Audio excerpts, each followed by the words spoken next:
सुधा और राजेश की शादी को हुए 10 साल गुजर चुके थे। कई अस्पतालों की चक्कर काटने और मंदिरों में माथा टेकने के बावजूद उन्हें संतान का सुख नहीं मिल पाया था कि फिर एक रात वो दोनों किसी मंदिर से लौट रहे थे कि तभी रास्ते के किनारे उन्हें एक छोटा बच्चा रोता हुआ दिखाई देता है। ये देखो भाग्यवान, इस बच्चे को कोई यहाँ अकेला छोड़ गया है। अरे, यहाँ तो दूर दूर तक कोई दिखाई नहीं देता। शायद भगवान चाहता है कि इस बच्चे की परवरिश हम करें। तुम बिल्कुल सही कहती हो। इस बच्चे को यहाँ छोड़ना ठीक नहीं है। इसे हम अपने साथ घर ले जाएंगे। राजेश और सुधा उस नवजात शिशु को अपने घर ले जाते हैं और उसकी परवरिश शुरू कर देते हैं। लेकिन कुछ समय बाद सुधा माँ बन जाती है और एक बेटे को जन्म देती है। वक्त के साथ साथ दोनों बच्चे बड़े होने लगते हैं, लेकिन सुधा अपनी सारी ममता अपने सगे बेटे राहुल पर लुटाने लगती है। आज हमने अपने बेटे राहुल का एडमिशन इस शहर के सबसे बड़े स्कूल में करवाया है। और गोपाल, उसे कहाँ पढ़ाओगी? अरे वो पढ़ के क्या करेगा, उसका तो पढ़ाई में मन ही नहीं लगता, सारा दिन मस्ती करते रहता है। इसका एडमिशन करवा के तो सिर्फ पैसों की बर्बादी ही होगी। इस तरह सुधा गोपाल को पढ़ाती लिखाती नहीं है और गोपाल गैरेज में काम करने जाने लगता है। वक्त के साथ साथ दोनों लड़के बड़े हो जाते हैं और राहुल की शादी हो जाती है। माँ जी, आप काम करने में कितनी सुस्ती दिखाती हैं। खाना खाते समय तो आपके हाथ बड़े तेज चलते हैं। 2 वक्त की रोटी तो मजे से खा लेती हो, पर कभी सोचा है कि वो खाना कहाँ से आता है? आधे घंटे के अंदर ये काम खत्म हो जाना चाहिए। हे भगवान, ये डायन मेरे ही नसीब में लिखी थी। घर के सारे काम मुझसे करवाती है। इसने तो मेरा जीना हराम कर रखा है। पर अपना दुख कहूँ भी तो किससे? मेरा बेटा तो इसी के तलवे चाटता है। क्या सोचा था और क्या हो गया।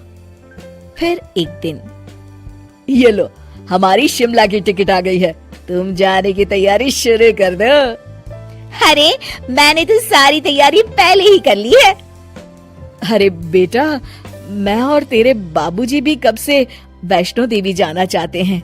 हमें भी एक बार दर्शन करा ला। अब तो तूने अपने दफ्तर से छुट्टी भी ले ली है।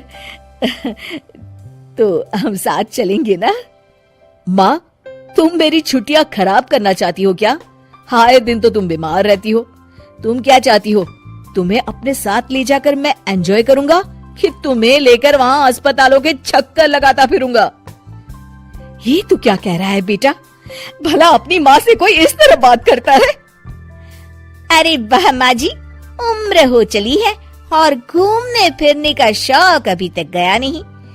बेकार की बातें करके हमारा मूड खराब मत करिए। चुपचाप घर में पड़ी रहिए और हमारे वापस आने तक घर का ख्याल रखिएगा, समझी? अगले दिन राहुल अपनी पत्नी को लेकर शिमला घूमने चला जाता है। इस तरह अपनों के साथ होकर भी सुधा अकेली पड़ जाती है। हालांकि गोपाल अपने माता पिता की सेवा करता था, लेकिन सुधा तो अपने बेटे राहुल के मुंह में अंधी थी। ठीक 1 महीने के बाद, सुनिए जी, अब हम ये घर बेच देते हैं और मेरे मायके में घर लेके वहीं रहेंगे। वैसे भी मेरा मन यहाँ नहीं लगता। मैंने तो आपको हमारी शादी के वक्त ही कह दिया था ना कि मैं ज्यादा दिन यहाँ नहीं रहूंगी। याद है ना आपको? अरे हाँ मेरी जान, मुझे सब याद है। भला आज तक मैंने तुम्हारी कोई बात टाली है? तुम जब कहोगी हम ये घर बेचकर चले जाएंगे। चलो चलो चलो, मुस्कुरा भी दो मेरी जान। आखिरकार वो दिन आ जाता है। हाय राम, ये तू क्या कह रही है बहू? हम दोनों को घर से निकाल रही है? अरे ये मत भूल, हम तेरे सास ससुर हैं। अरे राहुल, तू बहू से कुछ कहता क्यों नहीं? ये क्या कहेंगे? ये घर मेरे नाम है, मैं यहाँ की मालकिन हूँ, जो चाहे वो करूँगी। बेटे के मुंह में यही गलती हर माँ बाप कर बैठते हैं, जो बिना सोचे समझे अपने बच्चों पर भरोसा करके सब कुछ उनके नाम कर देते हैं। हमसे भी यही गलती हो गई, वरना आज ये दिन ना देखना पड़ता। अब तो देख लिया ना, चलिए अपना बोरिया बिस्तरा उठाइए और यहाँ से चलते बनिए। राजेश और सुधा रोते हुए वहां से जाने लगते हैं। तभी वहां गोपाल आ जाता है। अपने माता पिता को इस हालत में देख उनके बिना कुछ कहे सब समझ जाता है। माँ, पिताजी, आप लोग मेरे साथ आइए, अभी आपका ये बेटा जिंदा है।